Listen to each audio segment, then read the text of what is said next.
Pagi itu, udara di desa Kertamukti terasa hangat. Matahari belum tinggi, embun masih bergelayut di ujung daun pisang di belakang rumah.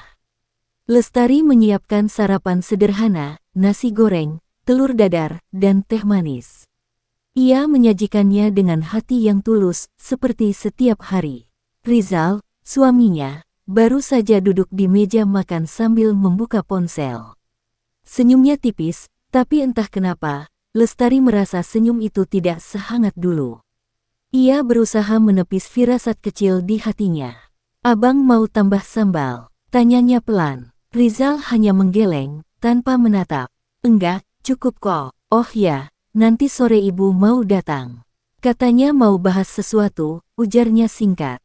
Lestari menoleh cepat. "Bahas apa, Bang?" Rizal mengangkat bahu. "Entahlah, mungkin soal rencana keluarga besar bulan depan." Lestari mengangguk pelan. Ia tak ingin mendesak. Sejak menikah, ia sudah terbiasa dengan gaya keluarga suaminya yang penuh rahasia kecil, terutama dari Bu Murni, ibu mertuanya. Namun, Lestari selalu berusaha menjaga hubungan. Ia tahu, menantu harus sabar. Setelah Rizal berangkat kerja, Lestari membersihkan rumah. Di sela menyapu, ia menatap foto pernikahan mereka di dinding, dirinya tersenyum dengan kebaya putih sederhana. Sementara Rizal menggenggam tangannya dengan bangga. "Dulu, kita selalu berjanji, kemanapun pergi, akan selalu berdua," batin Lestari lirih. Sore hari, rumah itu ramai. Bu Murni datang bersama adik Rizal, Sinta, yang kini tinggal di Jakarta. Mereka tampak antusias, membawa map dan brosur perjalanan. "Ini, Zal, lihat," kata Bu Murni riang sambil membuka brosur bergambar Ka'bah. "Keluarga kita mau berangkat umroh bareng bulan depan." Lestari yang sedang menyiapkan minuman spontan berhenti di tempat. Wajahnya berubah lembut antara haru dan bahagia. "Masya Allah, alhamdulillah, akhirnya cita-cita ibu tercapai ya," katanya tulus. Bu Murni tersenyum puas. "Iya, ibu udah lama nabung. Sekarang waktunya kita ke Tanah Suci. Sinta udah daftar, ibu juga, dan Rizal, tentu saja." Lestari menatap Rizal, menunggu kelanjutannya, menunggu namanya disebut.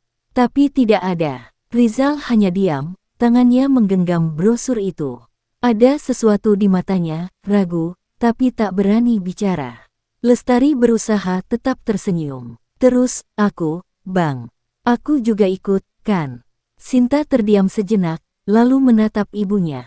Bu Murni menyandarkan tubuh ke kursi, suaranya datar tapi tajam. "Lestari, ini rencana keluarga besar. Biayanya dari ibu. Jadi, ya, nanti kita lihat lagi. Sekarang belum bisa semua ikut." Suasana mendadak hening, hanya suara jam dinding yang berdetak pelan. Lestari mencoba menelan ludah, menahan getir yang tiba-tiba menyusup ke dada. "Oh, iya, Bu. Tentu, saya mengerti," ucapnya pelan, berusaha tersenyum walau matanya mulai basah. Bu Murni melanjutkan dengan nada ringan, seolah tak menyadari luka di depan matanya. "Lagian, ibu kan mau pastiin yang berangkat benar-benar siap. Bukan cuma fisik, tapi juga niat dan kemampuan." Kalimat terakhir itu seperti pisau dingin yang mengiris lembut. Namun Lestari hanya menunduk. "Iya, Bu, semoga lancar semua." Malam itu, setelah tamu pulang, rumah terasa sepi. Rizal berbaring lebih dulu, sementara Lestari duduk di ruang tamu, menatap brosur yang tertinggal di meja. Di sana, terpampang tulisan besar, "Perjalanan hati menuju Baitullah." Ia menyentuhnya perlahan. Air matanya jatuh, tanpa suara. "Ya Allah, andai aku tak diajak, apakah artinya engkau belum memanggilku? Atau hanya manusia yang belum mengizinkan?" Ia menatap ke langit-langit, mencari ketenangan. Di luar, angin berhembus lembut, membawa bisikan yang tak ia mengerti. Hari itu terlihat biasa, tapi hatinya tahu, sesuatu baru saja berubah. Sejak malam itu, Lestari tak lagi bisa tidur dengan tenang. Setiap kali matanya terpejam, bayangan Bu Murni dan Sinta terus berputar di kepalanya, tertawa, membicarakan rencana keberangkatan, sementara dirinya hanya menjadi bayangan di tepi cerita. Ia mencoba menenangkan diri dengan doa, tapi dadanya terasa berat. Pagi menjelang, ia menyiapkan sarapan seperti biasa. Tapi kali ini, tangan Lestari gemetar saat menaruh piring di meja. Rizal duduk, membuka ponsel, membaca pesan entah dari siapa. "Abang," panggil Lestari pelan. Rizal menatap sekilas. "Ya, jadi, soal rencana umroh itu, aku cuma mau tanya, apa benar aku nggak ikut?" Suaminya menarik napas panjang. "Bukan nggak ikut, Tari, cuma belum waktunya aja. Ibu yang atur semuanya. Mungkin nanti ada giliran." Lestari menunduk. "Giliran?" Ia mengulang lirih. "Jadi aku harus menunggu giliran untuk berjalan bersama suamiku ke rumah Allah." Rizal tak menjawab. Ia hanya meraih tas kerjanya, seolah ingin cepat pergi. Sebelum pintu tertutup, Lestari sempat berucap lirih, "Baiklah, Bang. Semoga Allah cukupkan rasa ini sebelum giliran itu datang." Sepeninggal Rizal, rumah terasa asing. Dinding yang dulu hangat kini seperti menyimpan gema sepi. Lestari berjalan ke kamar, menatap lemari yang penuh dengan mukena dan sajadah yang ia jahit sendiri. Di atas rak, ada celengan kecil bertuliskan, "Untuk umroh bersama suami." Ia mengambilnya, menggenggam kuat-kuat, lalu memeluknya ke dada. Air matanya mengalir, bukan karena marah, tapi karena takut kehilangan sesuatu yang tak terlihat, harapan. Sore hari, Bu Murni datang lagi. Kali ini membawa tumpukan pakaian dan koper baru. "Lestari, bantu ibu beresin ini ya. Jangan lupa disetrika yang bagus. Ini baju ihram untuk Rizal." Lestari tersenyum samar. "Iya, Bu." Tangan Lestari gemetar saat menyentuh kain putih itu. Lembut sekali, seperti mengandung doa. Tapi setiap lipatannya terasa menyesakkan dada. Sinta yang ikut datang menatapnya sekilas. "Mbak Lestari nggak sedih kan? Soalnya nanti banyak yang tanya kenapa nggak ikut." Lestari menatapnya dengan mata lelah. "Kalau orang bertanya, bilang saja, belum rezekinya." Jawaban itu membuat Bu Murni menoleh dengan nada sinis. "Iya, memang belum rezeki. Kalau memang Allah mau, pasti dipanggil. Tapi kalau belum pantas, ya belum." Kalimat itu menghantam hatinya seperti hujan deras di musim kemarau. Lestari tak membalas. Ia tahu, diam kadang lebih suci daripada debat. Malamnya, Lestari duduk di serambi, menatap langit yang gelap. Di pangkuannya, celengan kecil itu kini terbuka. Isinya hanya beberapa lembar uang dan recehan. Ia menatapnya lama, lalu tersenyum getir. "Sedikit, tapi ini dari hasilku sendiri. Aku nggak tahu kapan bisa sampai ke Tanah Suci, ya Allah, tapi kalau Engkau izinkan, aku ingin datang bukan karena diajak, tapi karena dipanggil." Air matanya menetes satu-satu, jatuh ke uang receh yang berkilau di bawah sinar lampu. Di kejauhan, terdengar suara azan Isya, seolah menjawab kegelisahan itu. Lestari berdiri perlahan, mengambil air wudhu, dan bersujud lama. Suara tangisnya tenggelam dalam bisikan doa yang tak bersuara. Dan di saat itulah, tanpa ia sadari, di luar rumah, Bu Murni yang menunggu mobil jemputan sempat melihat dari jendela. Perempuan tua itu mematung sesaat, matanya sedikit basah, tapi egonya masih terlalu tinggi untuk mengetuk pintu dan berkata, "Nak, maafkan ibu." Sementara di dalam rumah, Lestari masih duduk di sajadahnya. Air matanya belum juga kering. Ia menatap tasbih kayu peninggalan ayahnya, butir demi butir berpindah di jari, tapi hatinya tetap terasa kosong. Malam itu terasa panjang, seolah waktu enggan beranjak. Keesokan harinya, suara ketukan di pintu membuyarkan lamunannya. "Assalamualaikum, Bu Lestari." Itu suara Ustazah Rima, guru mengaji dari musola kecil di ujung gang. Perempuan paruh baya yang senyumnya selalu menenangkan. Lestari buru-buru menghapus sisa air mata di pipi sebelum membuka pintu. "Waalaikumsalam, Ustazah, silakan masuk." Ustazah Rima menatap wajah murung di depannya dengan lembut. "Saya tadi lewat, kok rumahnya sepi sekali." Biasanya Bu Lestari lagi nyapu sambil nyanyi pelan. Lestari tersenyum tipis. Entah kenapa hari-hari ini hati saya rasanya berat, Ustazah. Mereka duduk berdua di ruang tamu. Lestari menceritakan semuanya tentang rencana umroh, tentang rasa kecewa yang tak bisa ia ucapkan pada siapapun.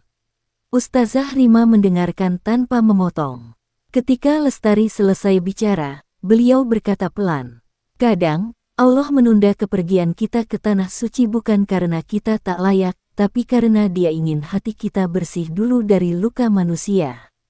Jangan tangisi undangan manusia, karena panggilan Allah tak akan salah alamat." Kalimat itu membuat dada Lestari bergetar. Air matanya jatuh tanpa bisa ditahan. Ia merasa seolah seseorang baru saja membukakan jendela kecil di hatinya yang selama ini tertutup. "Kalau begitu, saya akan menunggu panggilan itu, Ustazah. Tapi saya takut nggak cukup kuat menunggu." Ustazah Rima menggenggam tangannya lembut.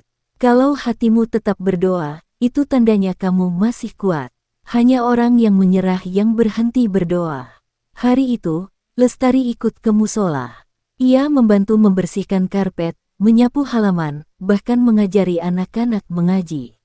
Untuk pertama kalinya setelah beberapa hari, wajahnya terlihat lebih cerah. Tapi di balik senyum itu, masih ada perih yang tak bisa benar-benar hilang. Setiap kali mendengar jamaah membicarakan keberangkatan umroh keluarga Rizal, dadanya bergetar.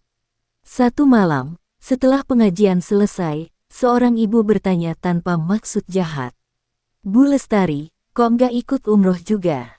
Katanya suaminya berangkat bulan depan. Lestari menatapnya dengan senyum sopan. "Belum waktunya, Bu. Mungkin nanti kalau Allah sudah panggil." Namun, setelah semua orang pulang, Lestari duduk sendirian di pojok musola, menatap sajadah di depannya. "Ya Allah," bisiknya, "kalau Engkau memang belum memanggilku, tolong jangan biarkan aku iri. Tapi kalau Engkau sudah menulis namaku di antara tamumu, tolong tunjukkan jalan itu, walau harus perlahan."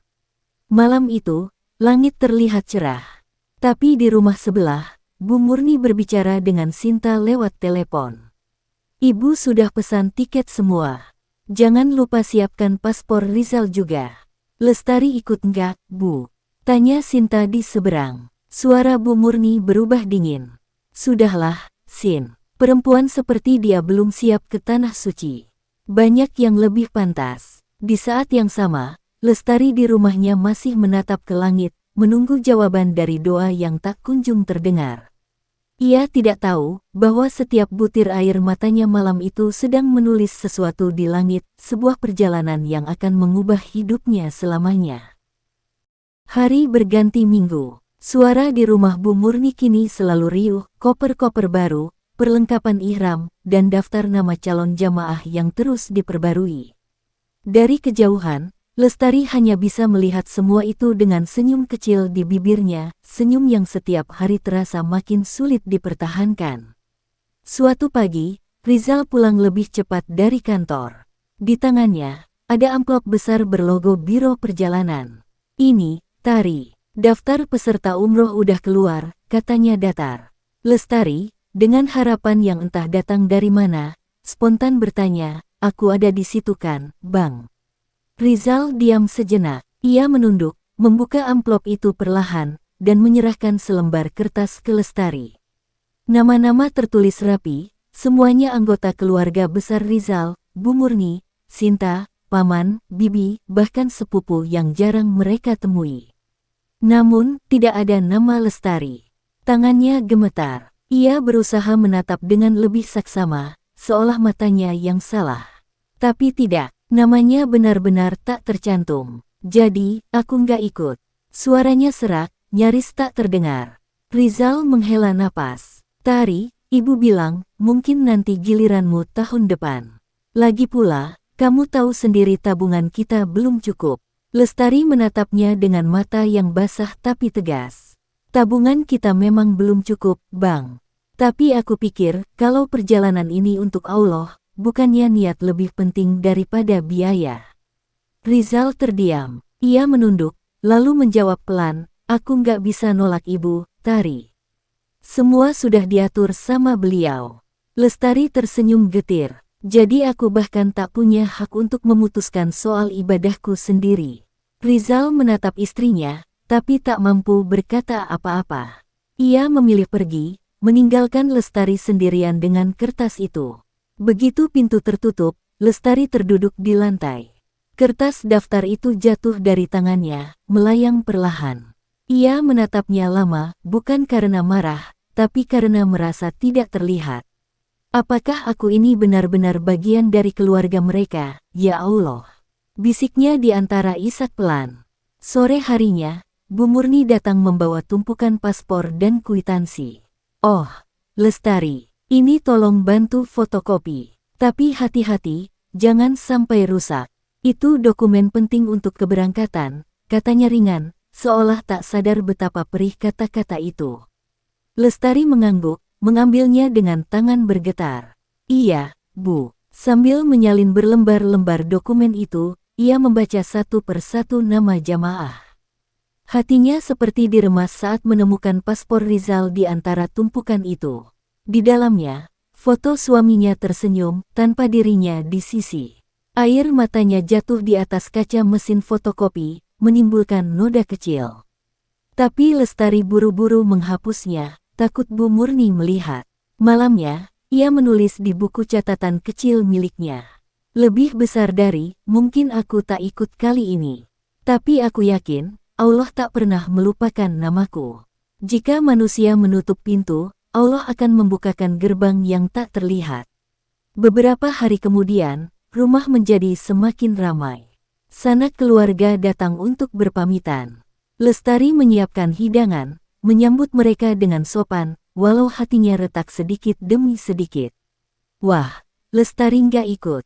Tanya salah satu kerabat. Ia hanya tersenyum. Belum rezeki, jawabnya lembut, jawaban yang sudah ia latih berkali-kali agar terdengar tegar, padahal di dalamnya ada luka yang sulit dijelaskan.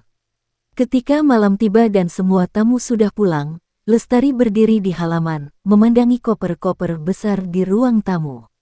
Ia berbisik pada dirinya sendiri, mungkin memang bukan aku yang mereka pilih, tapi mungkin Allah sedang menyiapkan perjalanan lain untukku. Yang lebih jauh, dan lebih indah. Namun jauh di dalam hatinya, ia tak tahu, perjalanan itu akan dimulai bukan dengan undangan, melainkan dengan kehilangan. Pagi itu, matahari terasa berbeda. Langit cerah, tapi hati Lestari justru mendung. Dari kamar, ia mendengar tawa dan riuh suara koper diseret, suara Bu Murni memberi arahan, dan suara Rizal menjawab pelan. Hari itu, hari keberangkatan. Lestari berdiri di depan cermin, mengenakan jilbab putihnya. Ia tersenyum kecil, mencoba menutupi gemetar di bibirnya. Aku harus kuat, katanya pada bayangannya sendiri. Ia turun ke bawah, membantu Bu Murni yang sedang menata bekal. Ibu mau saya bantu bungkus air zam-zam yang kosong ini, Bu. Bu Murni menoleh sebentar. Nggak usah, Lestari. Takutnya kamu salah atur. Ini kan perlengkapan penting. Biar Sinta saja yang bantu. Nada itu datar, tapi menusuk. Lestari menunduk, menahan napas agar suaranya tak bergetar. Baik, Bu. Ia mundur perlahan, duduk di pojok ruang tamu, memperhatikan keluarga yang sibuk. Tak seorang pun mengajaknya bicara. Tak ada yang menoleh. Seolah keberadaannya hanyalah bayangan. Tak lama, mobil travel datang. Suara klakson membuyarkan kesunyian batin itu. Rizal keluar kamar dengan pakaian ihram putih yang bersih, wajahnya tenang tapi matanya menyimpan sesuatu, rasa bersalah, mungkin, yang ia tak tahu bagaimana mengucapkannya. Lestari berdiri, menghampiri suaminya dengan senyum paksa. Bang, Rizal menatapnya sebentar, lalu berkata pelan, doakan kami ya, Tari. Biar lancar di sana. Lestari mengangguk. Pasti, Bang. Aku doakan setiap langkahmu sampai ke tanah suci. Ia ingin menambahkan kata-kata lain, tentang rindu, tentang harap ingin ikut, tapi lidahnya keluh. Bu Murni memanggil dari luar, Zal, ayo cepat.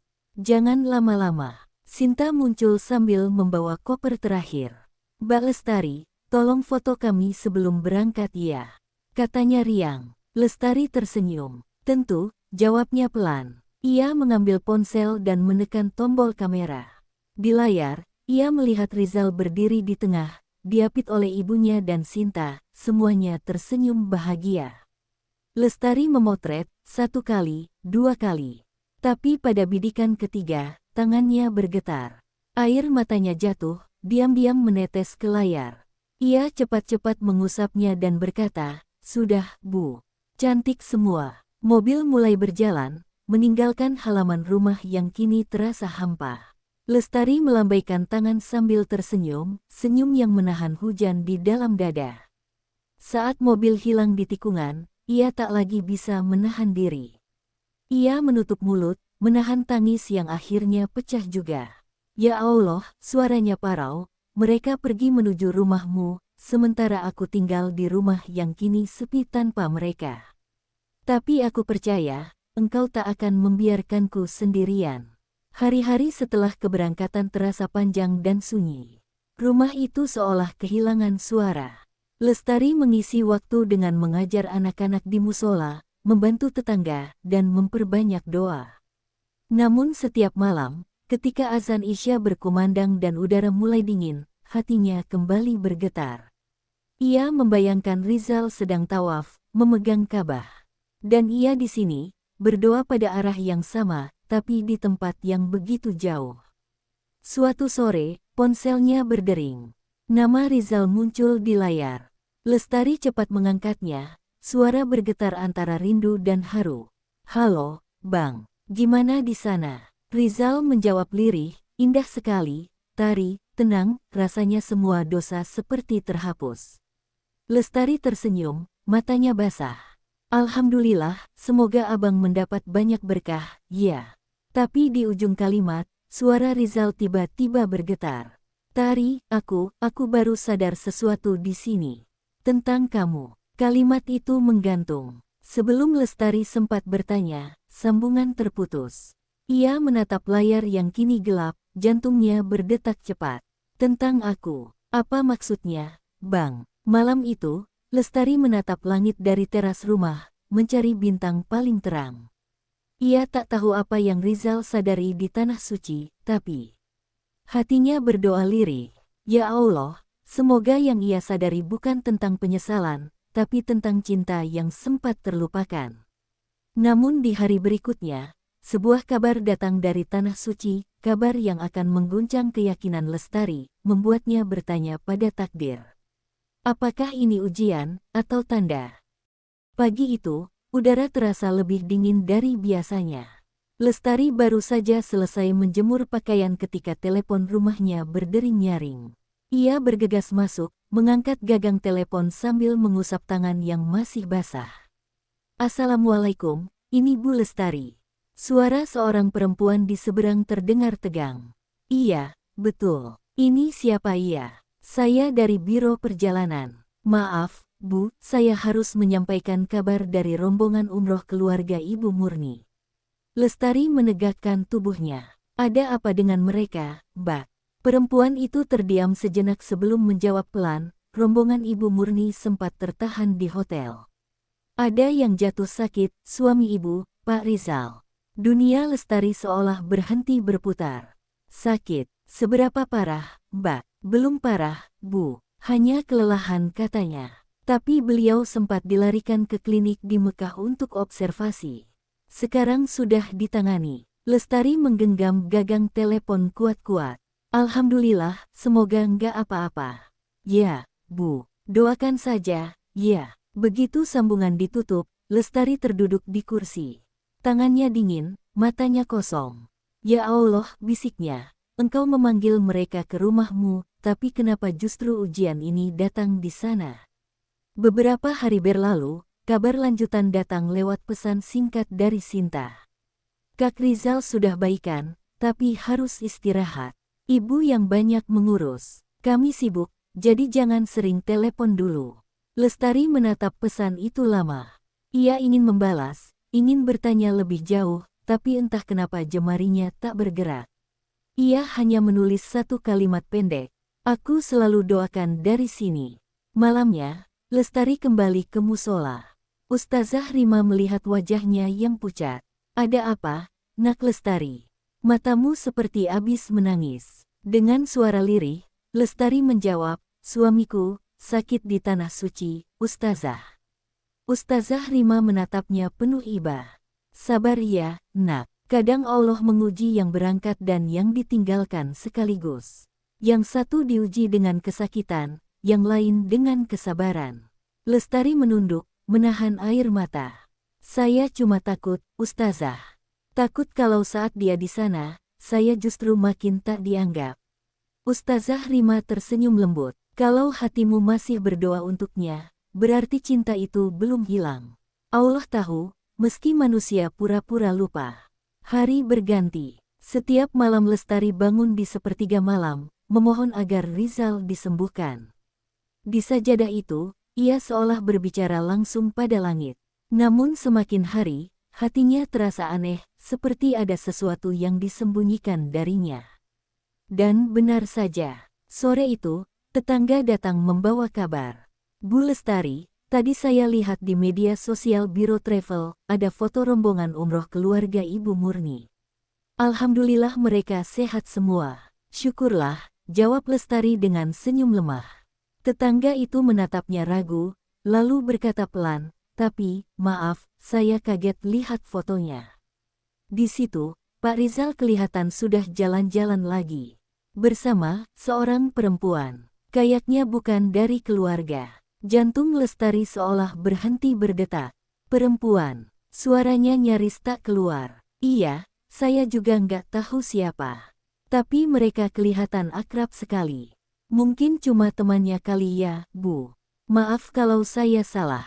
Tetangga itu berlalu, meninggalkan Lestari yang kini mematung di depan pintu rumah. Tangannya bergetar saat membuka ponsel. Ia mencari akun Biro Travel itu, dan benar, di sana terpampang foto Rizal, tersenyum lebar di depan Masjidil Haram. Di sampingnya, seorang perempuan berhijab ungu muda berdiri begitu dekat. Tangan mereka hampir bersentuhan. Air mata Lestari menetes tanpa suara. Ia menatap layar itu lama, lalu berbisik lirih. Ya Allah, engkau panggil dia ke rumahmu, tapi kenapa engkau biarkan aku melihat ini? Apakah ini ujian untuk hatiku, atau isyarat agar aku belajar melepaskan? Malam itu, Lestari tidak tidur. Ia duduk di ruang tamu, lampu redup menyala, dan hanya suara detak jam dinding menemani. Sambil menggenggam sajadah, ia berkata dalam hati, mungkin ini bukan tentang dia tak mengajakku, tapi tentang engkau yang ingin mengajakku mendekat padamu tanpa siapapun di sisiku. Namun di antara doa-doa yang ia panjatkan, ada sesuatu yang ia belum tahu, bahwa kabar berikutnya dari Tanah Suci akan jauh lebih menyakitkan daripada yang baru saja ia lihat. Pagi itu, sinar matahari terasa redup meski langit cerah. Lestari duduk di teras rumah, menatap jalan yang sepi sambil menunggu kabar apapun dari Tanah Suci. Ponselnya tergeletak di pangkuan, seolah menjadi benda paling berat di dunia. Setiap detik terasa menegangkan, hingga akhirnya, tring, sebuah pesan masuk dari nomor yang tak dikenal. Bu Lestari, ini saya Yuli dari Biro Travel. Mohon maaf, saya perlu bicara. Bisa ditelepon sekarang. Jantung Lestari berdetak cepat. Ia segera menekan tombol panggil. Assalamualaikum, Mbak Yuli. Ada apa? Ya, suaranya gemetar. Waalaikumsalam, Bu. Mohon maaf sebelumnya. Kami ingin menyampaikan bahwa Pak Rizal masih di Mekah, tapi beliau belum bisa pulang bersama rombongan besok. Lestari terdiam. Kenapa? Sakitnya kambuh lagi? Tidak, Bu, bukan karena itu. Beliau memilih memperpanjang umrohnya bersama salah satu jamaah kami. Lestari menelan ludah, dadanya sesak. Bersama siapa? Maaf, Bu, saya tidak bisa menyebutkan nama tanpa izin. Tapi, perempuan itu juga bagian dari rombongan Ibu Murni. Suara Lestari gemetar. Jadi, suami saya memperpanjang umroh tanpa izin saya. Begitu data yang kami terima, Bu. Sekali lagi, kami mohon maaf. Kami hanya menyampaikan informasi sesuai administrasi. Setelah sambungan terputus, Lestari tak mampu bergerak. Pandangannya kosong, tubuhnya seperti kehilangan tenaga. Satu kalimat berulang di kepalanya. Dia memperpanjang umroh, tapi tanpa aku. Air matanya menetes perlahan, jatuh ke pangkuan. Ia mengingat malam-malamnya yang penuh doa, sujud panjang memohon keselamatan Rizal, dan kini Rizal justru memilih tinggal di tanah suci bersama perempuan lain. Hari-hari setelah kabar itu terasa panjang. Lestari tak keluar rumah. Ia menolak ajakan tetangga, tak lagi aktif di pengajian. Dunia yang dulu hangat kini terasa seperti beku tanpa warna. Hanya suara azan yang menembus keheningan rumahnya. Suatu sore, Sinta datang berkunjung. Wajahnya terlihat canggung. "Kak, maaf ya, aku baru sempat ke sini." Lestari menatap adik iparnya itu. "Kamu tahu, kan, kenapa suamiku belum pulang?" Sinta menunduk. "Aku tahu, Kak, tapi aku nggak punya hak bicara." "Kamu tahu siapa perempuan itu?" Suara Lestari tajam tapi bergetar. Sinta menghela napas berat. "Namanya Hana. Teman lama Kak Rizal, dulu sempat kerja di kantor yang sama." Lestari terdiam. Nama itu memicu kenangan lama. Hana, perempuan yang dulu sering menelepon suaminya malam-malam dengan alasan pekerjaan. Dulu Lestari percaya, karena Rizal bersumpah tak ada apa-apa. Tapi kini, semua kepingan mulai menyatu, membentuk kenyataan pahit. Sinta menggenggam tangan kakaknya. "Kak, jangan salah paham dulu. Mungkin mereka cuma bantu satu sama lain di sana." Lestari menarik tangannya perlahan. "Kalau memang begitu, kenapa dia nggak bilang? Kenapa semua harus aku tahu dari orang lain?" Sinta tak bisa menjawab. Ia pamit pergi dengan mata sembab, meninggalkan Lestari yang kini sendirian lagi, menatap bingkai foto di meja, foto pernikahannya dengan Rizal, saat senyum mereka dulu masih jujur. Malam itu, Lestari berdiri di depan cermin. Wajahnya tampak letih, matanya bengkak. Ia bertanya pada bayangan sendiri, "Apa aku tidak cukup? Apa kurangnya doaku? Atau memang aku yang tidak pantas diajak ke rumah Allah?" Dalam keheningan itu, suara hatinya membisikkan sesuatu. "Mungkin Allah tidak memanggilmu kali ini, karena Dia ingin kau datang bukan sebagai pengikut seseorang, tapi sebagai hamba yang menemukan jalannya sendiri." Air mata Lestari kembali jatuh, tapi kali ini bukan hanya karena sedih. Ada secercah kesadaran yang mulai tumbuh. Ia belum tahu bagaimana harus memulai, tapi jauh di dalam hatinya, muncul satu tekad baru, ia akan menabung sendiri untuk berangkat ke Tanah Suci.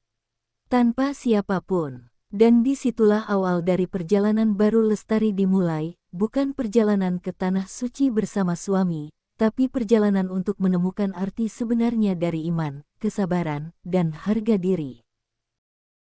Keesokan paginya, Lestari bangun lebih awal dari biasanya. Udara subuh masih lembab, tapi hatinya mulai memiliki arah. Ia membuka lemari, mengeluarkan sebuah kaleng bekas biskuit yang sudah berdebu, lalu membersihkannya perlahan. "Mulai hari ini," bisiknya, "setiap receh yang kutabung, bukan untuk dunia, tapi untuk perjalanan menujumu, ya Allah." Ia menulis label kecil di atas kaleng itu. "Umroh Lestari, niat sendiri." Tulisan sederhana itu seolah menjadi janji, bukan hanya kepada dirinya, tapi juga kepada Tuhan yang selama ini menjadi satu-satunya tempat ia bersandar. Hari-hari Lestari kembali dipenuhi kesibukan. Ia menerima lebih banyak pesanan menjahit dari tetangga, bahkan mulai membuat mukena dan gamis untuk dijual online. Tangannya bekerja tanpa henti, tapi setiap jahitan terasa seperti doa. "Kalau dulu aku menjahit untuk hidup orang lain," gumamnya, "sekarang aku menjahit untuk memperbaiki hidupku sendiri." Namun, perjuangan itu tak selalu mudah. Suatu sore, saat ia sedang mengantarkan pesanan ke rumah salah satu tetangga, dua ibu-ibu di gang belakang terdengar berbisik pelan. "Itu Bu Lestari ya, kasihan, ditinggal umroh sendirian. Tapi katanya sekarang lagi nabung, mau nyusul sendiri." "Wah, nyusul siapa? Suaminya aja katanya belum pulang dari sana." "Ya." Tawa kecil terdengar lirih, tapi cukup tajam untuk menembus hati Lestari. Ia menunduk, pura-pura tak mendengar. Namun dalam dadanya, perih itu kembali menekan. Kadang, bukan kehilangan yang paling menyakitkan, tapi cibiran yang datang dari orang yang bahkan tak tahu apa-apa.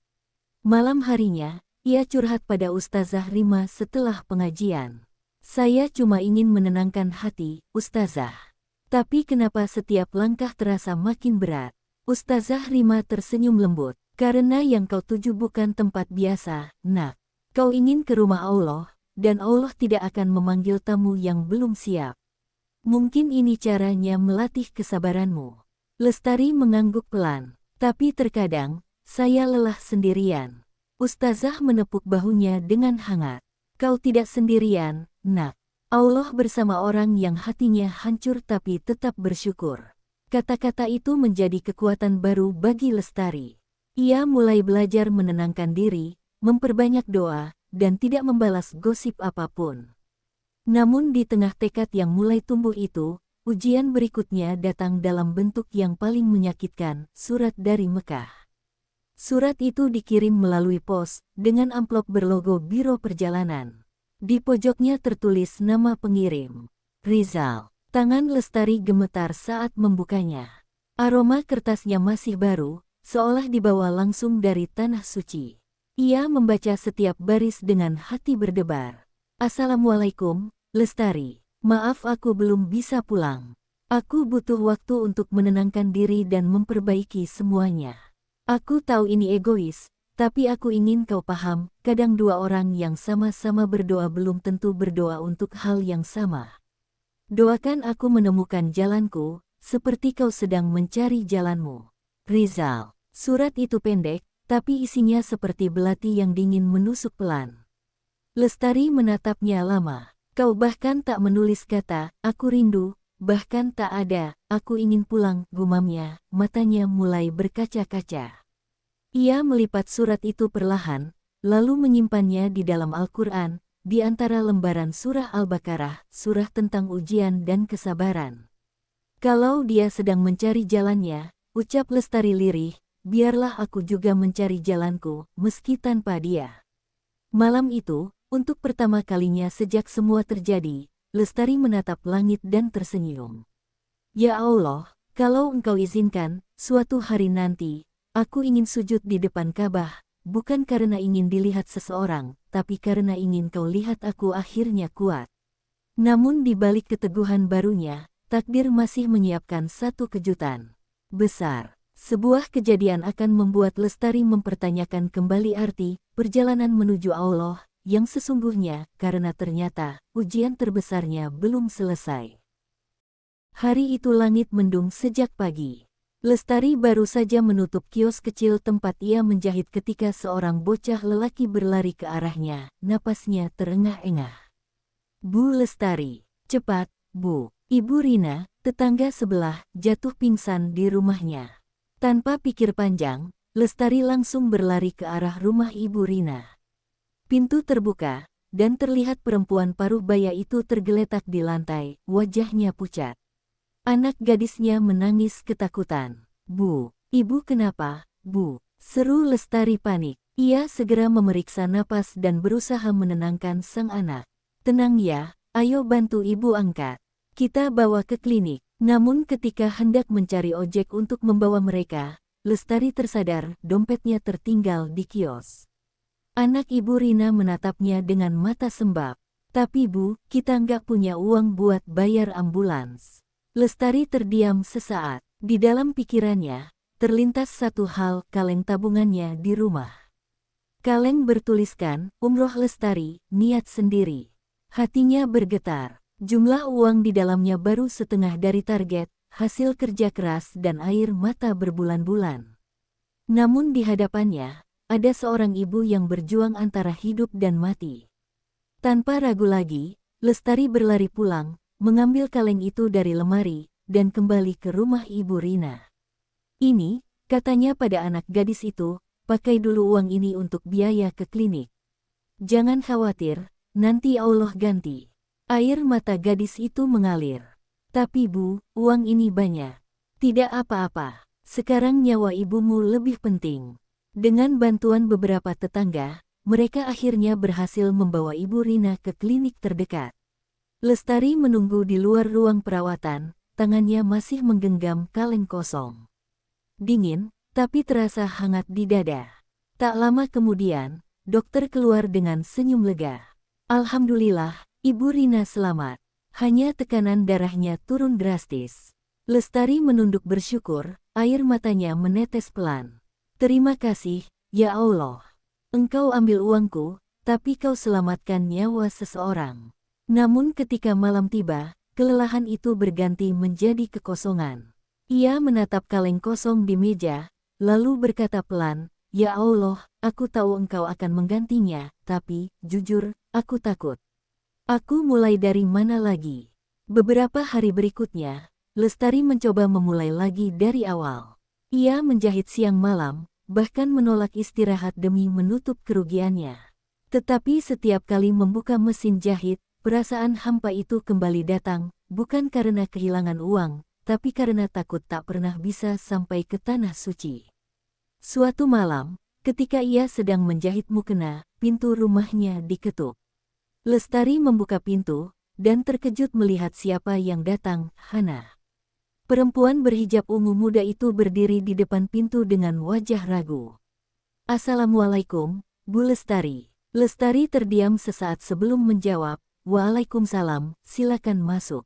Suasana hening. Hanya suara jam dinding yang terdengar. Hana menatap lantai, lalu berkata lirih, "Saya ingin minta maaf. Mungkin kehadiran saya selama di tanah suci membuat semua jadi salah paham." Lestari menatapnya tenang. "Jadi bukan salah paham." Hana menelan ludah. "Saya memang sering membantu Pak Rizal selama di sana. Tapi saya juga tahu, beliau belum bisa melupakan Ibu." Lestari menunduk, menahan napas berat. Dia belum bisa melupakan, tapi juga belum bisa pulang. Hana meneteskan air mata. "Saya yang memintanya bertahan di sana. Dia ingin menebus rasa bersalahnya. Dia bilang, mungkin kalau tetap di Mekah, dia bisa menemukan kedamaian yang dulu hilang antara kalian." Lestari terpaku. Ada rasa marah, kecewa, tapi juga tenang. Mungkin untuk pertama kalinya, ia benar-benar memahami, suaminya bukan meninggalkan karena benci, tapi karena belum siap menghadapi luka yang pernah mereka buat bersama. Hana menatapnya dengan tulus. "Saya sudah pulang duluan. Dan sebelum saya pergi tadi, Pak Rizal menitipkan ini untuk Ibu." Ia menyerahkan sebuah amplop coklat. Di dalamnya, ada bukti transfer, jumlah yang sama persis dengan uang tabungan yang telah Lestari berikan untuk menyelamatkan Ibu Rina. Lestari memegang amplop itu dengan tangan bergetar. Air matanya tumpah, tapi bukan karena sedih. Dia tahu. "Iya, Bu. Dia tahu Ibu memakai uang itu untuk menolong orang. Katanya, kalau uang itu sampai kembali ke tangan Ibu, berarti doa Ibu benar-benar dikabulkan Allah." Malam itu, Lestari sujud lama sekali. Ia menangis bukan karena kehilangan, tapi karena akhirnya mengerti bahwa perjalanan menuju Allah bukan diukur dari seberapa cepat sampai ke Ka'bah, tapi seberapa besar keikhlasan saat diuji.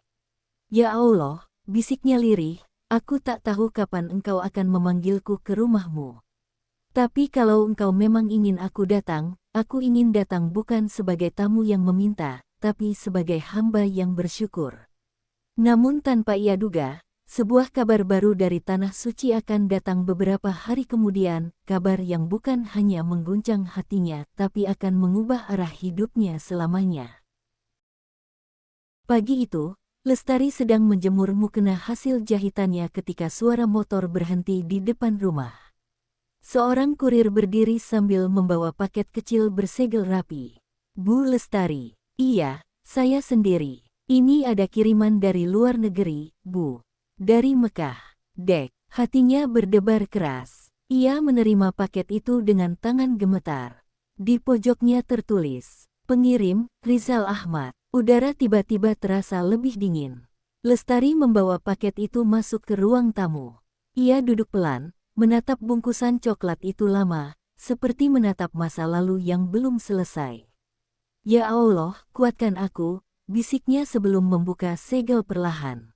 Di dalamnya, ada selembar surat, sebuah tasbih batu zamrud, dan sehelai kain putih beraroma harum air zam-zam. Lestari menarik napas dalam, lalu membaca surat itu. Assalamualaikum, Lestari. Jika kau membaca surat ini, mungkin aku sudah tidak bisa menulis surat lagi. Jangan kaget, aku tidak ingin menakutimu. Aku hanya ingin jujur untuk terakhir kalinya. Beberapa hari setelah Hana pulang, aku jatuh sakit lagi. Dokter di sini bilang tubuhku kelelahan berat. Tapi aku tahu, yang sebenarnya lelah itu bukan tubuhku, melainkan hatiku yang lama menjauh dari keikhlasan. Selama di sini, aku berdoa, bukan untuk disembuhkan, tapi agar Allah mengizinkanmu sampai ke rumahnya, meski tanpa aku. Aku sadar, dulu aku terlalu sombong, mengira hanya aku yang pantas berada di depan Ka'bah. Padahal, yang paling pantas adalah orang yang paling tulus mencintainya. Itu kamu, Lestari. Tasbih ini aku beli khusus untukmu. Setiap butirnya kutemani dengan istighfar. Dan kain putih itu, kusentuhkan ke dinding Ka'bah sambil menyebut namamu. Aku titip rinduku pada Allah, agar suatu hari Dia mempertemukan kita lagi, bukan di dunia, tapi di tempat yang lebih kekal.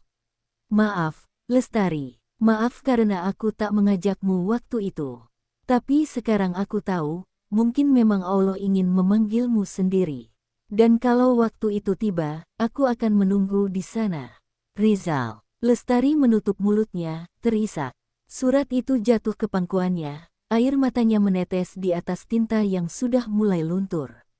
Tidak, Rizal, jangan bilang, suaranya nyaris tak terdengar.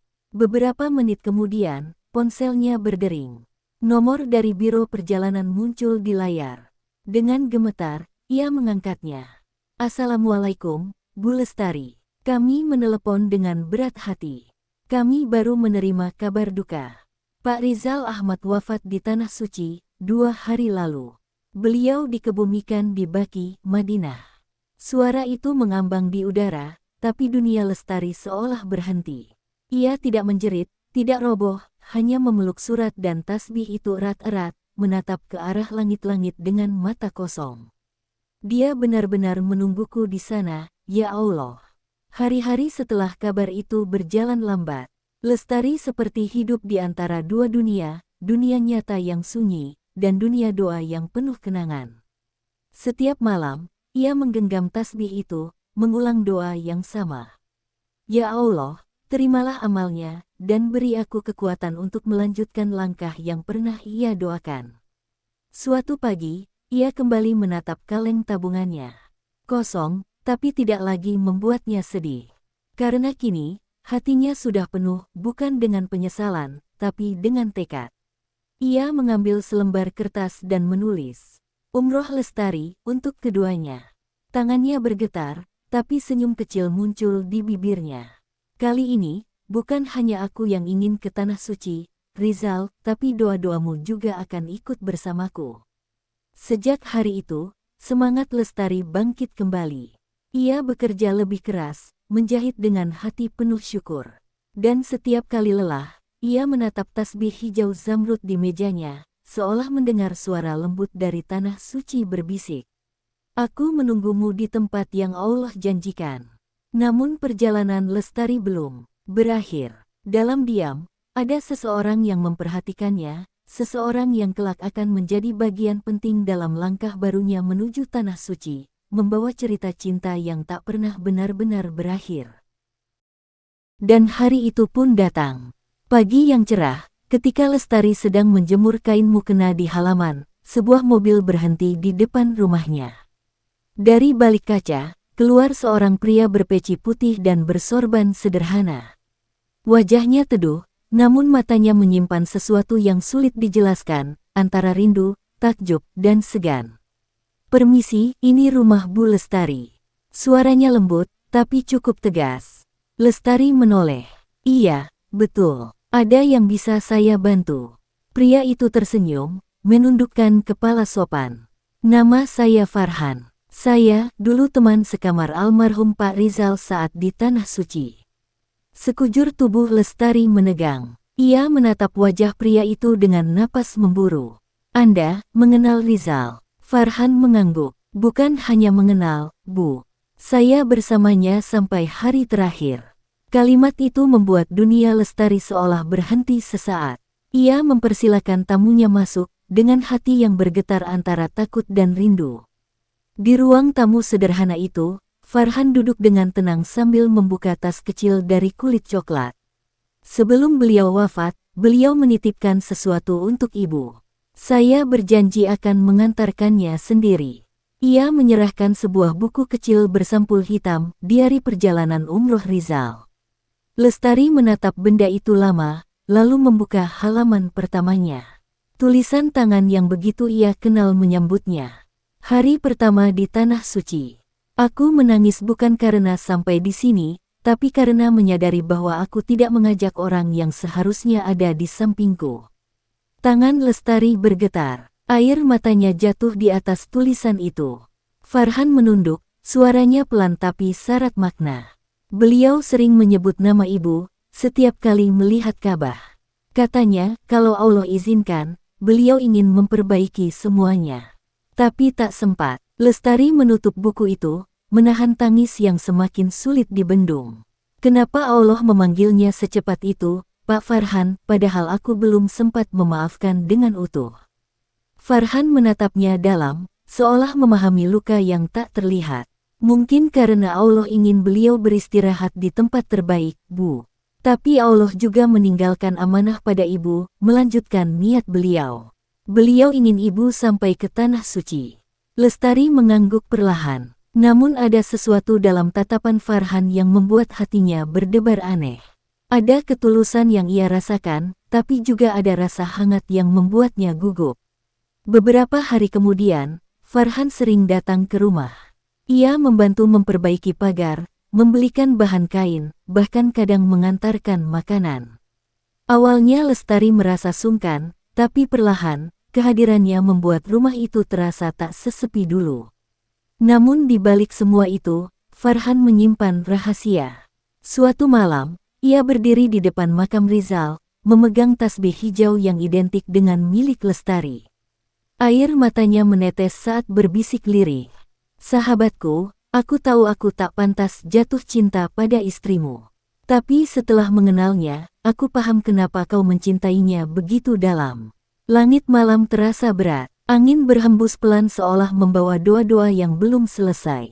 Sementara itu, di rumah, Lestari tengah sujud panjang. Ia berdoa agar hatinya tetap kuat, agar niatnya tetap lurus, agar tidak tergoda oleh rasa yang tak seharusnya tumbuh. Ya Allah, lirihnya, jika Farhan kau kirim untuk membantuku melangkah ke Tanah Suci, jagalah niat kami tetap bersih. Tapi jika ia hanyalah ujian untuk hatiku, tolong jauhkan kami sebelum semuanya terlambat. Ketika doa itu terucap, hujan turun perlahan. Seolah langit pun menitikkan air mata. Namun di antara butir hujan yang jatuh malam itu, sebuah pesan takdir mulai tertulis, takdir yang akan menguji sejauh mana cinta sejati bisa bertahan, bahkan setelah maut memisahkan. Keesokan harinya, saat Lestari tengah menatap bunga di halaman, dua ibu-ibu tetangga melintas sambil berbisik-bisik. Itu Bu Lestari ya. Baru beberapa bulan suaminya meninggal, udah sering dikunjungi laki-laki. Iya, itu katanya teman almarhum. Tapi kok sering banget datang, sampai malam pula. Tawa kecil terdengar, lalu langkah mereka menjauh, meninggalkan panas di dada Lestari yang tak bisa diredam. Ia menunduk, menahan air mata. Bukan karena gosip itu benar, tapi karena setiap kalimat yang mereka lontarkan seperti menamparkan harga dirinya. Ia masuk ke dalam rumah, menutup pintu perlahan, lalu bersandar di baliknya. Ya Allah, aku hanya ingin menjaga amanah. Kenapa niat baik selalu disalahpahami? Tak lama kemudian, Farhan datang membawa beberapa bahan bangunan. Assalamualaikum, Bu Lestari. Saya bawakan kayu tambahan buat rak musola, ucapnya dengan senyum tulus. Namun Lestari menjawab datar, terima kasih, Pak Farhan. Tapi mulai hari ini, saya mohon jangan datang terlalu sering. Orang-orang mulai salah paham. Farhan menatapnya lama. Ada kecewa, tapi juga rasa hormat. Saya mengerti, Bu. Tapi izinkan saya membantu menyelesaikan apa yang Rizal titipkan. Beliau ingin musola kecil ini jadi tempat ibu berdoa, tempat ia juga pernah berniat salat malam bersama ibu. Lestari menatap lantai, dadanya sesak. Antara ingin menolak, tapi juga tak sanggup menghentikan seseorang yang begitu tulus menjalankan amanah.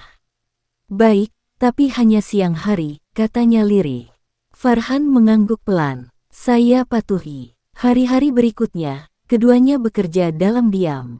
Tak ada kata-kata berlebihan, hanya suara paku dan kayu yang saling bertemu. Namun bisikan-bisikan di luar rumah semakin nyaring. Sinta, adik Rizal, datang dengan wajah tegang. Kak Lestari, ibu dengar kabar nggak enak. Katanya kak sering berduaan sama laki-laki. Apa betul? Lestari menatap adik iparnya itu dengan mata berkaca. Farhan datang untuk membantu menyelesaikan amanah almarhum Rizal. Hanya itu, Sinta menggeleng pelan, tapi matanya dingin. Terserah kakak mau bilang apa. Tapi orang sudah mulai bicara. Ibu kecewa, katanya. Kakak cepat sekali melupakan Kak Rizal. Ucapan itu seperti pisau dingin yang menyayat hati Lestari tanpa darah. Setelah Sinta pergi, ia menangis lama di musola yang belum sepenuhnya selesai. Suaranya bergetar ketika membaca doa. Ya Allah, aku tak ingin membela diri. Engkau maha tahu isi hatiku. Jika ini caramu menguji kesabaranku, aku pasrah. Tapi jangan biarkan niat baik ini berubah menjadi fitnah. Di luar sana, Farhan berdiri menatap dari jauh. Ia mendengar sebagian percakapan, dan hatinya bergejolak. Ia tahu kehadirannya membuat Lestari menderita. Tapi bagaimana mungkin ia pergi, sementara amanah sahabatnya belum selesai. Malamnya, Farhan menulis surat. Bu Lestari, mulai besok saya tak akan datang lagi. Biarlah saya bantu dari jauh. Tapi ketahuilah, musola itu akan selesai. Karena bukan hanya amanah sahabat saya, tapi juga doa yang saya panjatkan setiap malam. Surat itu ia selipkan di pintu rumah sebelum fajar. Ketika Lestari menemukannya pagi hari, hatinya campur aduk, lega sekaligus kehilangan. Ia memeluk surat itu sambil menatap musola setengah jadi, lalu berbisik. Andai semua orang tahu, bukan aku yang ingin ditemani, tapi aku yang ingin menjaga niat seseorang tetap suci. Di saat yang sama, dari kejauhan, seorang lelaki misterius menatap rumah itu dari balik mobil hitam. Telepon di tangannya berdering. Ya, Bu Murni, saya sudah lihat dengan mata kepala sendiri. Perempuan itu memang sering bersama laki-laki itu. Dan dari ujung telepon, suara dingin menjawab, baik, kalau begitu, aku akan turun tangan sendiri. Suara dingin itu bergema di kepala Bu Murni sepanjang perjalanan menuju rumah Lestari. Ia duduk di kursi belakang mobil dengan wajah tegang, jari-jarinya menggenggam tas kecil berisi foto hasil jepretan orang suruhannya. Foto yang menampilkan Lestari dan Farhan sedang mengangkat papan musola, tanpa konteks apapun.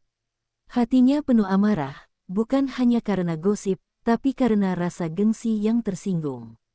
Anak perempuanku dulu kukira baik, ternyata cepat sekali menggantikan anakku yang belum genap setahun meninggal, gumamnya pelan, menahan emosi.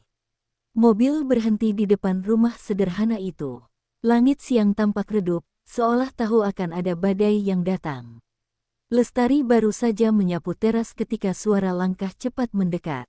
Ia menoleh, dan matanya membulat kaget. Ibu, tanpa sapaan hangat, Bu Murni langsung meletakkan foto-foto itu di meja depan Lestari. Ini apa, Lestari? Ini yang kamu lakukan selama ini. Mengundang laki-laki ke rumah, sementara anakku baru dikubur beberapa bulan. Lestari terpaku. Ia menatap foto-foto itu satu persatu dengan gemetar. Ibu, ini tidak seperti yang ibu pikirkan. Farhan datang hanya untuk menyelesaikan amanah almarhum Rizal. Namun Bu Murni memotong kasar. Amanah apa? Atau kamu sengaja memanfaatkan belas kasihan teman suamimu untuk mencari perhatian? Nada suaranya penuh tuduhan, matanya tajam menembus hati.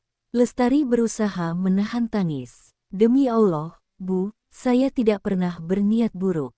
Saya hanya ingin menyelesaikan musola yang Rizal impikan. Farhan membantu tanpa pamrih. Bu Murni melipat tangan di dada, suaranya meninggi. Cukup, aku tidak ingin mendengar pembenaran. Kamu sudah mencoreng nama keluarga ini. Aku menyesal dulu memperjuangkan kamu di hadapan keluarga besar. Air mata Lestari jatuh satu persatu, membasahi lantai. Ibu, saya mohon, jangan menuduh saya seperti itu. Saya tidak punya siapa-siapa lagi selain ibu. Tapi Bu Murni sudah berbalik, menatap rumah itu dengan pandangan jijik. Mulai hari ini, kamu bukan lagi bagian dari keluarga kami. Jangan pernah datang ke rumah atau mengaku sebagai istri anakku. Kau sudah memalukan kami. Langkah Bu Murni meninggalkan halaman rumah Lestari terasa seperti pukulan terakhir bagi hati yang sudah rapuh. Lestari terduduk di lantai, memeluk foto Rizal yang tersisa di meja. Rizal, kenapa semua harus begini? Aku menjaga namamu, tapi justru namaku yang hancur. Malam itu, hujan turun deras. Petir menyambar di kejauhan, seakan langit pun ikut menangis. Lestari sujud di musola yang belum selesai. Dalam tangisnya, ia berdoa dengan suara serak. Ya Allah, aku tidak kuat lagi menanggung fitnah ini. Tapi aku tahu, Engkau tidak akan meninggalkanku sendirian. Jika aku harus kehilangan semua orang, biarlah asal jangan kehilanganmu. Beberapa hari kemudian, kabar buruk menyebar luas. Orang-orang mulai berbisik setiap kali Lestari lewat. Anak-anak menatapnya dari kejauhan, dan beberapa tetangga tak lagi menyapa. Bahkan sekolah tempatnya mengajar mulai mempertanyakan reputasinya. Namun di tengah badai itu, seseorang mengetuk pintu rumahnya malam-malam. Ketika Lestari membuka, ia mendapati Farhan berdiri dengan wajah cemas. Bu Lestari, saya dengar ibu difitnah. Saya tidak bisa diam. Lestari menatapnya dengan mata sembab. Pak Farhan, tolong jangan datang lagi. Setiap kali Bapak datang, gosip semakin menjadi. Tapi saya tidak bisa membiarkan ibu menghadapi semua ini sendirian. Jawabnya tegas. Air mata Lestari menetes, suaranya nyaris hilang. Kalau Bapak benar-benar ingin menolong saya, tolong buktikan bahwa semua ini bukan karena rasa iba, atau rasa lain yang bisa disalahartikan. Farhan terdiam lama. Hujan di luar semakin deras, menciptakan bunyi yang menenggelamkan keheningan mereka. Akhirnya ia berkata pelan, kalau begitu, izinkan saya membantu dari tempat yang tidak terlihat. Tapi satu hal yang ibu harus tahu, saya tidak pernah berniat kotor. Saya hanya ingin menjaga amanah seorang sahabat, dan kehormatan seorang perempuan yang saya hormati. Lestari menatapnya lama, lalu menunduk. Terima kasih, Pak Farhan. Semoga Allah tahu niat kita. Farhan pergi malam itu, basah kuyup dalam hujan. Tapi langkahnya mantap karena dalam hatinya, ia tahu kebenaran akan selalu menemukan jalannya, meski dunia seolah menutup mata. Sejak malam itu, hidupnya benar-benar berubah. Surat pemberhentian dari sekolah datang pagi-pagi, disertai ucapan singkat dari kepala sekolah. Kami menghormati ibu, tapi demi nama baik lembaga, kami tidak bisa mempertahankan guru yang menjadi bahan pembicaraan warga. Tangannya gemetar saat membaca kalimat itu. Seolah semua yang ia perjuangkan, pengabdian, kesabaran, dan nama baik, lenyap dalam selembar kertas. Ia menatap ruang kelas terakhir kali, menyentuh meja murid-muridnya yang dulu ia ajar membaca doa dan huruf hijaiyah. Anak-anakku, maafkan ibu. Mungkin bukan takdir ibu lagi di sini. Hari berganti, gosip tak juga reda. Murni menolak setiap permintaan maaf yang dikirim lewat surat. Sinta tak lagi menjawab pesan. Lestari menjadi bayangan di kampungnya sendiri, hadir tapi tak diinginkan. Sampai suatu sore, ketika matahari hampir tenggelam, ia duduk di depan musola setengah jadi itu. Catnya mulai pudar. Debunya menempel di lantai, tapi bagi Lestari, tempat itu tetap suci. Ia memandangnya lama, lalu berbisik lirih. Rizal, mungkin waktunya aku pergi. Aku sudah menjaga yang bisa kujaga.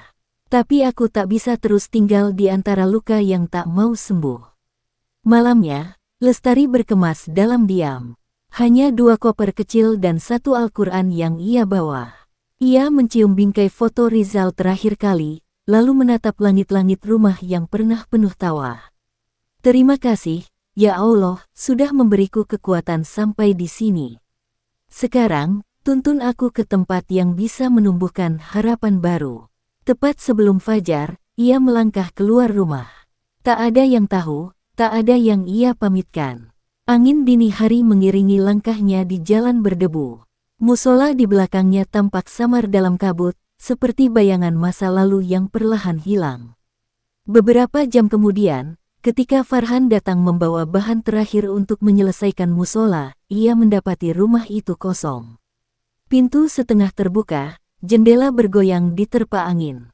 Di atas meja, hanya tersisa selembar kertas dan sebuah tasbih hijau. Tulisan tangan Lestari halus, tapi terasa berat. Pak Farhan, terima kasih sudah menepati janji pada Rizal. Saya pergi bukan untuk melarikan diri, tapi untuk mencari ketenangan yang mungkin tak bisa saya temukan di sini. Tolong lanjutkan amanah itu. Jika Allah berkehendak, kita akan bertemu kembali, bukan karena fitnah, tapi karena takdir yang bersih. Farhan menggenggam surat itu lama. Suaranya serak ketika berbisik, Bu Lestari, kemanapun ibu pergi, saya akan pastikan musola ini berdiri. Karena disinilah semua doa kita bermula. Ia menatap langit, menahan air mata yang akhirnya jatuh juga. Sementara di kejauhan, kereta yang membawa Lestari melaju meninggalkan kota. Di dalam gerbong yang dingin, Lestari menatap keluar jendela, melihat bayangan dirinya di kaca, lelah tapi tenang. Aku tidak tahu kemana langkah ini akan membawaku, tapi mungkin, di ujung jalan nanti, Allah menyiapkan perjalanan yang lebih indah daripada yang pernah aku impikan. Kereta melaju menembus fajar, dan untuk pertama kalinya setelah sekian lama, Lestari tersenyum tanpa rasa takut. Pak Hasan berdiri di bawah pohon trembesi, tubuhnya tampak renta tapi sorot matanya masih hangat seperti dulu. Lestari, suaranya lirih tapi mengguncang hati yang berusaha tegar itu. Lestari turun dari kereta dengan langkah gontai. Begitu melihat ayahnya, air matanya tumpah tanpa bisa ditahan. Ayah, Lestari pulang, bisiknya pelan sambil memeluk lelaki tua itu erat. Pak Hasan hanya menepuk punggungnya lembut. Kau tak perlu menjelaskan apapun, nak. Rumah ini selalu terbuka buatmu, bahkan ketika dunia menutup semua pintunya. Di rumah kayu sederhana itu, malam terasa damai. Angin membawa aroma tanah basah, dan jangkrik bernyanyi di halaman belakang. Namun di dalam kamar kecilnya, Lestari duduk menatap Al-Quran di pangkuan. Ia menyusuri huruf demi huruf, mencari ketenangan dalam setiap ayat. Tapi bayangan masa lalu masih menempel erat, suara Bu Murni, wajah Rizal, dan tatapan Farhan yang terakhir. Ya Allah, aku ingin memulai hidup baru, tapi kenapa hatiku masih sesak setiap kali mengingat semuanya. Keesokan harinya, Lestari mulai membantu ayahnya membuat rak kayu kecil untuk masjid desa. Tangannya kotor, tapi hatinya sedikit lebih ringan. Beberapa warga mengenalnya sebagai guru dari kota, dan perlahan mereka menyambutnya dengan hangat. Anak-anak desa mulai datang ke rumahnya untuk belajar mengaji. Setiap kali suara mereka melafalkan huruf hijaiyah dengan salah, Lestari tersenyum kecil, merasa hidupnya punya arti lagi. Suatu sore, ketika matahari tenggelam di balik sawah, Pak Hasan duduk di serambi sambil berkata, "Lestari, tadi Pak Ustaz datang. Katanya, ada rombongan umroh dari yayasan yang mencari guru ngaji perempuan untuk mendampingi jamaah ibu-ibu. Semua biaya ditanggung." Lestari menoleh cepat, jantungnya berdegup kencang. Umroh. Pak Hasan tersenyum bijak. Mungkin ini jawaban dari doa yang selama ini kau panjatkan. Lestari tercekat. Ia menatap langit jingga di atas sawah yang tenang, lalu menunduk, menahan isak. Ya Allah, aku yang dulu tidak diajak, kini justru engkau undang sendiri. Malam itu, Lestari berdoa lama di kamar. Ia mengingat semua perjalanan pahitnya, dari rasa ditolak, dihina, hingga kehilangan segalanya. Dan kini, Tuhan seolah membalasnya dengan undangan yang tak ternilai. Namun dalam haru itu, ia juga merasa gentar. Apakah aku pantas, ya Allah? Aku bukan siapa-siapa, hanya seorang perempuan yang belajar mengikhlaskan. Beberapa hari kemudian, ia resmi diterima sebagai pendamping rombongan umroh. Semua warga desa ikut bahagia, termasuk Pak Hasan yang meneteskan air mata bangga. Namun tepat malam sebelum keberangkatannya, Lestari menemukan sebuah surat tak bernama di bawah pintu rumah. Tulisan tangan itu rapi, tapi samar karena tinta yang melebar. Bu Lestari, saya dengar ibu akan berangkat ke Tanah Suci. Jika benar, tolong doakan seseorang yang pernah berjanji menyelesaikan musola kecil, karena musola itu kini sudah berdiri sempurna. Setiap kali saya memandangnya, saya merasa ibu juga ada di sana. Lestari menutup surat itu perlahan, air matanya jatuh tanpa suara. Ia menatap jendela yang terbuka, melihat langit malam penuh bintang, lalu tersenyum dengan suara bergetar. Terima kasih, Pak Farhan, terima kasih karena sudah menepati janji ketika semua orang pergi. Dalam keheningan itu, Lestari tahu perjalanan sejatinya baru akan dimulai. Bukan perjalanan dengan tiket pesawat, tapi perjalanan hati yang telah ditempa oleh luka, kehilangan, dan kesabaran yang berbuah indah. Pagi itu, langit desa seolah ikut mengantar langkahnya. Udara masih lembut, dan embun menempel di ujung dedaunan ketika Lestari berjalan menuju mobil travel yang akan membawanya ke bandara. Pak Hasan menggenggam tangan putrinya erat-erat, matanya berkaca-kaca. Pergilah, nak, mungkin dulu manusia tidak mengajakmu, tapi lihatlah, kali ini Allah sendiri yang memanggilmu. Lestari memeluk ayahnya lama sekali. Doakan aku, ya, semoga aku bisa pulang dengan hati yang lebih kuat. Perjalanan menuju Tanah Suci terasa seperti mimpi. Saat pesawat menembus awan, Lestari menatap jendela dengan mata basah. Ia teringat semua luka yang dulu menahannya di tanah, kini perlahan terangkat menuju langit. Sesampainya di Madinah, Lestari berjalan pelan di pelataran Masjid Nabawi. Suasana begitu tenang, angin hangat membawa aroma wangi kurma dan seruan doa yang menggema lembut. Saat pertama kali melihat kubah hijau, dadanya bergemuruh hebat. Ya Rasulullah, aku datang, meski dulu aku merasa tak layak. Tangisnya pecah. Semua rasa sakit yang pernah ia simpan di dada kini luruh bersama air mata yang jatuh di sajadah. Ia tidak lagi menyesali masa lalu, ia hanya bersyukur karena masih diberi kesempatan untuk sujud di tempat ini. Namun, di tengah kehusyukan itu, sesuatu terjadi. Ketika sedang mendampingi para jamaah ibu-ibu menuju raudah, seseorang memanggil namanya pelan. Bu Lestari. Langkahnya terhenti. Suara itu, lembut tapi jelas, suara yang dulu pernah menenangkan sekaligus menghancurkan hatinya. Ia menoleh perlahan, dan waktu seolah berhenti. Di sana berdiri seseorang dengan sorban putih dan mata teduh yang dulu pernah membuatnya percaya pada cinta. Farhan. Suaranya hampir tak keluar. Farhan menatapnya dengan senyum getir. Saya tidak menyangka akan bertemu di sini. Mungkin Allah memang sengaja mempertemukan kita, bukan di dunia biasa, tapi di rumahnya. Udara di sekitar mereka seperti menegang. Orang-orang berlalu, tapi Lestari dan Farhan seakan terperangkap di ruang waktu yang berbeda. Lestari menunduk, air matanya menetes tanpa bisa ditahan. Kenapa kamu di sini? Tanyanya lirih. Saya datang bersama rombongan lain, jawab Farhan pelan. Dan, saya ingin menebus sesuatu yang dulu belum sempat saya perbaiki. Lestari menggigit bibirnya, menahan emosi yang bergolak. Kau sudah menebusnya dengan musola itu, Farhan. Tidak perlu lagi mengingat yang lama. Farhan menggeleng pelan. Tapi hatiku belum tenang, Lestari. Aku berdoa setiap hari agar Allah memberiku kesempatan untuk meminta maaf, dan ternyata, kesempatan itu ada di sini. Lestari menatapnya, hatinya bergetar hebat. Di satu sisi ia ingin memaafkan, tapi di sisi lain luka itu masih terasa nyata. Kenapa kamu baru datang setelah semuanya hancur, Farhan? Setelah aku ditinggalkan, setelah aku tidak diajak, setelah semua doa itu tak pernah kamu jawab. Farhan menunduk dalam-dalam. Karena aku juga hancur, Lestari. Aku bukan tidak ingin mengajakmu, aku tidak mampu. Semua keputusan waktu itu bukan milikku. Lestari terdiam. Kata-kata itu menusuk hatinya, tapi juga membuka sedikit cahaya pengertian. Farhan menatap Ka'bah dari kejauhan.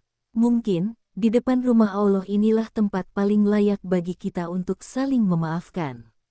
Bukan untuk kembali, tapi untuk tenang.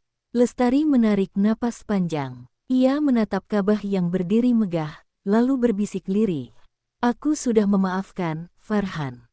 Bahkan sebelum kau datang. Tapi aku tidak akan kembali, karena sekarang aku tahu, cinta terbesar bukan pada manusia, tapi pada Allah yang tak pernah meninggalkanku. Farhan menunduk, air matanya jatuh di marmer putih. Terima kasih, Lestari. Mungkin ini terakhir kali aku melihatmu, tapi doaku akan selalu bersamamu. Lestari berbalik, melangkah perlahan menuju jamaahnya yang menunggu. Di setiap langkah, ia merasa satu beban besar terangkat dari dadanya. Untuk pertama kalinya, hatinya benar-benar bebas.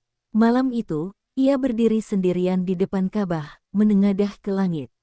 Dulu aku tidak diajak, ya Allah, tapi ternyata engkaulah yang menyiapkan perjalanan ini, untuk membuatku mengerti bahwa penolakan manusia hanyalah jalan menuju panggilanmu. Air matanya jatuh, bukan lagi karena luka, tapi karena rasa syukur yang dalam. Air matanya jatuh, bukan lagi karena luka, tapi karena rasa syukur yang dalam. Di bawah sinar lembut lampu Masjidil Haram, Lestari menatap Ka'bah terakhir kalinya sebelum meninggalkan Makkah. Setiap detik di tempat suci itu terasa seperti hela napas terakhir sebelum lahir kembali sebagai pribadi baru. Ia berbisik lirih, terima kasih, ya Allah. Kau tolong aku dengan cara yang tidak pernah aku duga. Beberapa hari kemudian, rombongan Lestari kembali ke tanah air. Sepanjang perjalanan pesawat, Lestari hanya menatap awan putih sambil tersenyum pelan. Tidak ada lagi beban di dadanya. Namun ia tidak tahu, bahwa kepulangannya kali ini akan membuka bab baru, yang tak kalah menggetarkan hati. Begitu tiba di bandara, sambutan hangat menunggunya. Para tetangga datang dengan wajah bahagia, anak-anak kecil berebut memeluknya. Di antara kerumunan itu, tampak Pak Hasan berdiri dengan mata yang sembab, tapi bahagia. Selamat datang, nak, katanya sambil memeluk Lestari erat. Aku tahu, kau pulang bukan sebagai orang yang sama. Lestari tersenyum. Aku pulang membawa kedamaian, ya. Yang dulu hilang, kini sudah kutemukan. Namun kebahagiaan itu tidak bertahan lama. Keesokan harinya, seseorang datang ke rumah membawa kabar tak terduga, kabar yang membuat dada Lestari bergetar hebat. Bu Lestari, kata lelaki berseragam pos itu, menyerahkan sebuah amplop coklat besar. Ini dikirim dari Madinah, atas nama Bapak Farhan. Lestari mematung. Tangannya bergetar saat membuka surat itu. Di dalamnya, ada secarik kertas dan sebuah foto. Foto Farhan sedang tersenyum di depan Masjid Nabawi, dan di bawahnya tertulis pesan singkat. Terima kasih sudah memaafkan. Aku berdoa agar Allah mengabulkan semua doa yang pernah kau ucapkan di bawah tangismu. Jika surat ini sampai, artinya aku sudah tenang. Maaf, Lestari, aku tidak sempat pamit. Umroh kali ini menjadi pertemuanku yang terakhir. Kertas itu hampir terlepas dari tangannya. Ya Allah, bisiknya pelan, suaranya serak menahan tangis.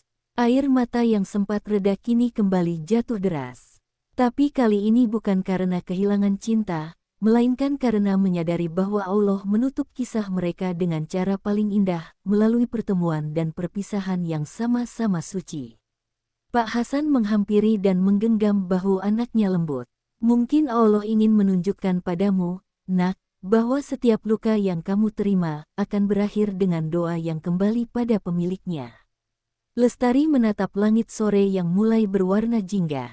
Dalam diam, ia membisikkan doa untuk jiwa yang pernah singgah dalam hidupnya. Semoga kau damai di sana, Farhan. Aku tidak menyesal pernah mengenalmu. Karena melalui kamu, aku mengenal Tuhan lebih dalam. Beberapa minggu berlalu, Lestari kembali mengajar anak-anak mengaji di musola kecil yang dulu dibangun atas nama dirinya, musola yang kini dipenuhi suara lantunan ayat suci. Setiap kali ia memimpin doa, hatinya selalu hangat.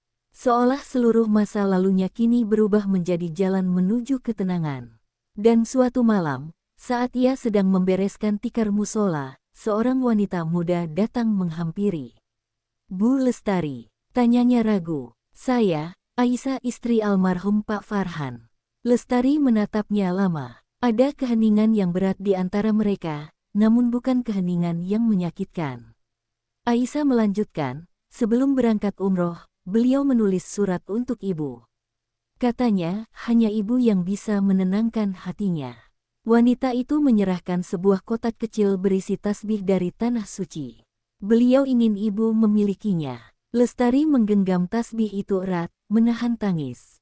"Terima kasih, Aisyah. Semoga Allah memberi kita berdua kekuatan untuk mengenang tanpa luka." Aisyah mengangguk, lalu pergi meninggalkan musola dengan langkah pelan. Malam itu, Lestari duduk di sajadah, menatap tasbih itu. Dalam cahaya remang, butiran demi butiran ia sentuh, seolah menyentuh setiap doa yang pernah ia panjatkan di tanah suci. "Ya Allah, aku sudah kehilangan banyak hal. Tapi aku tidak kehilangan Engkau." Ia tersenyum sambil menutup mata, membiarkan kedamaian memenuhi dadanya sepenuhnya. Sejak malam itu, hidup Lestari berubah. Bukan karena tiba-tiba kaya, bukan karena mendapatkan kembali apa yang hilang, tapi karena hatinya kini penuh cahaya yang menular ke sekelilingnya. Setiap pagi, suara lembutnya kembali menggema di musola kecil itu. Anak-anak datang dengan wajah ceria, membawa ikra di tangan, duduk melingkar di hadapannya. "Bacalah, Nak," ujarnya sambil membelai kepala salah satu murid kecilnya, "karena dari huruf-huruf inilah Allah mengangkat derajat kita." Suara tawa dan lantunan doa bersahutan. Musola yang dulu sepi kini tak pernah kosong. Orang-orang desa mulai menyebut tempat itu dengan nama baru, Musola Nurul Hati, cahaya hati, karena dari tempat itulah banyak orang menemukan kembali kedamaian. Suatu sore, seorang wartawan muda dari kota datang. Namanya Seno. Ia mendengar kisah tentang guru mengaji yang dulu tidak diajak umroh, tapi akhirnya pergi sendiri dan mengubah hidup banyak orang. "Bu Lestari," katanya sambil menyalakan alat perekam, "apa yang membuat ibu tetap tegar saat tidak diajak waktu itu?" Lestari menatap langit senja yang mulai memerah. "Karena waktu itu aku belajar, Nak," jawabnya pelan, "bahwa tidak semua undangan dari manusia itu untuk kebaikan, tapi undangan dari Allah selalu membawa pulang hati yang lebih utuh." Seno terdiam lama. Wajahnya menunjukkan kekaguman yang tulus. Ia menulis artikel tentang Lestari, dan seminggu kemudian, kisahnya tersebar luas di media sosial. Banyak orang meneteskan air mata membaca perjalanan hidupnya, dari seorang yang ditinggalkan, menjadi seseorang yang membawa harapan bagi banyak jiwa. Namun Lestari tidak merasa menjadi siapa-siapa. Ia tetap tinggal di rumah kecilnya bersama ayahnya yang mulai renta. Suatu malam, setelah mengantar ayahnya tidur, Lestari duduk sendirian di teras. Bulan menggantung penuh, angin berhembus lembut, membawa aroma melati dari halaman depan. Ia menatap bintang-bintang yang berserakan, lalu berbisik lirih. "Farhan, jika doa bisa menembus langit, aku yakin doa kita bertemu di atas sana." Seketika itu, seolah semesta menjawab, angin berembus lembut menyentuh wajahnya. Ia menutup mata, tersenyum, lalu menunduk dalam sujud panjang, sujud penuh syukur atas perjalanan panjang yang tak sia-sia. Keesokan harinya, musola itu dipenuhi tamu. Banyak orang datang dari berbagai kota, ingin bertemu Lestari, bukan sebagai seorang guru biasa, tapi sebagai sosok yang mengajarkan makna ikhlas dalam bentuk paling nyata. Beberapa membawa anak-anak yatim, meminta agar Lestari mau mengajari mereka membaca Al-Quran. Tanpa pikir panjang, Lestari menerima. "Selama aku masih bernapas, Aku ingin terus berbagi cahaya, katanya sambil tersenyum lembut. Hari demi hari, musola itu makin ramai. Dari luar tampak sederhana, tapi di dalamnya tersimpan kehangatan yang menenangkan siapapun yang datang. Lestari kini dipanggil Ustazah Nur, bukan karena gelarnya, tapi karena setiap kata yang ia ucapkan selalu menenangkan hati orang yang mendengarnya. Satu sore, ia mendapat kiriman dari seseorang yang tak dikenal. Sebuah bingkisan kecil, berisi batu hitam berbentuk hati, dan secarik kertas bertuliskan. Cahaya tak pernah padam, bahkan setelah malam datang. Teruslah bersinar, Bu Lestari. Doa dari tanah suci selalu bersamamu. Lestari menatap kertas itu lama sekali, lalu tersenyum haru. Ia tahu, meski Farhan telah tiada, doa dan cintanya tetap hidup, bukan untuk kembali, tapi untuk terus menuntun langkahnya di jalan Allah. Malam itu, ia menulis sebuah pesan di buku catatannya, pesan yang kemudian menjadi pengingat bagi siapapun yang datang ke musola itu. Dulu aku menangis karena tidak diajak, kini aku menangis karena disapa langsung olehnya. Dan di bawah kalimat itu, ia menulis satu kata dengan tinta tebal, ikhlas. Kata itu ikhlas menjadi cahaya baru di hidup Lestari. Sejak malam ia menulisnya, seolah seluruh semesta bergerak selaras dengan ketenangan di dalam hatinya. Setiap langkahnya kini terasa ringan, setiap hembusan napasnya seperti zikir yang mengalir tanpa henti. Hari-hari berlalu, dan musola Nurul Hati semakin dikenal. Orang-orang dari luar desa datang untuk mendengar tausiah Lestari. Mereka menyebutnya perempuan yang dijemput takdir, bukan undangan manusia. Namun siapa sangka, kabar tentang Lestari ternyata sampai ke telinga seseorang yang tak pernah ia duga, pengurus travel haji dan umroh besar di kota. Suatu sore, ketika Lestari sedang menyapu halaman musola, datanglah seorang pria paruh baya dengan senyum ramah. Assalamualaikum, Bu Lestari. Saya Raffi dari Sinar Barokah Tour. Kami ingin mengundang Ibu menghadiri acara di kota minggu depan. Lestari tersenyum sopan. Acara apa, Pak? Acara apresiasi untuk tokoh inspiratif yang kisahnya membawa banyak orang kembali kepada Allah, jawab Raffi. Artikel tentang Ibu membuat banyak jamaah menangis dan mendaftar umroh. Kami ingin mempertemukan Ibu dengan mereka. Lestari terdiam, hatinya bergetar pelan. Ia tidak pernah menginginkan ketenaran, tapi jika ini bagian dari jalan dakwah, ia siap melangkah. Insya Allah, saya datang, jawabnya lembut. Seminggu kemudian, aula besar di pusat kota dipenuhi orang. Spanduk besar bertuliskan, Malam Inspirasi, dari luka menjadi doa. Ketika namanya dipanggil, Lestari berjalan pelan ke atas panggung dengan jilbab putih sederhana dan senyum yang teduh. Semua mata menatapnya dengan penuh haru. Raffi menyerahkan mikrofon dan berkata, inilah sosok yang mengajarkan kita bahwa tidak diajak manusia, bukan berarti tidak dipilih oleh Allah. Tepuk tangan bergema di seluruh ruangan. Lestari menunduk, matanya berkaca-kaca. Ia mulai berbicara, suaranya tenang namun menusuk hati. Dulu saya menangis karena tidak diajak ke tanah suci. Saya merasa ditinggalkan, tidak dianggap. Tapi sekarang saya paham, Allah menunda bukan untuk menghukum, tapi untuk mempersiapkan. Dan ketika waktunya tiba, ternyata panggilannya jauh lebih indah daripada undangan siapapun. Suara hadirin mulai terdengar lirih, beberapa terisak. Lestari melanjutkan, jangan pernah merasa kecil hanya karena manusia tak memilih kita. Bisa jadi, Allah sedang menyiapkan panggilan yang lebih tinggi. Setelah acara berakhir, Raffi menghampirinya lagi. Bu Lestari, katanya sambil menyerahkan sebuah amplop putih, kami ingin memberikan hadiah kecil. Sebuah tiket umroh, tapi kali ini, bukan untuk Ibu sendiri. Lestari menatapnya bingung. Maksudnya, Pak? Raffi tersenyum hangat. Kami tahu perjuangan Ibu tidak sendirian. Ada seorang ayah yang selalu berdoa dalam diam. Jadi, tiket ini untuk Ibu dan Pak Hasan. Air mata langsung tumpah dari mata Lestari. Tangannya menutup mulut, menahan tangis yang hampir pecah. Ya Allah, Engkau benar-benar maha baik, bisiknya. Hari keberangkatan tiba. Musola Nurul Hati dipenuhi warga yang ikut mengantar. Pak Hasan berdiri dengan pakaian ihram, wajahnya bersinar bahagia. "Dulu aku cuma bisa melihatmu berangkat, Nak," katanya sambil menggenggam tangan Lestari. "Sekarang, kita dipanggil bersama."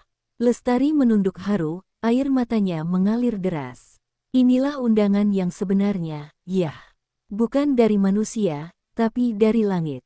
Ketika pesawat mengudara, Lestari menatap awan dan berbisik lirih. "Farhan, lihatlah. Aku datang lagi, tapi kali ini dengan ayahku.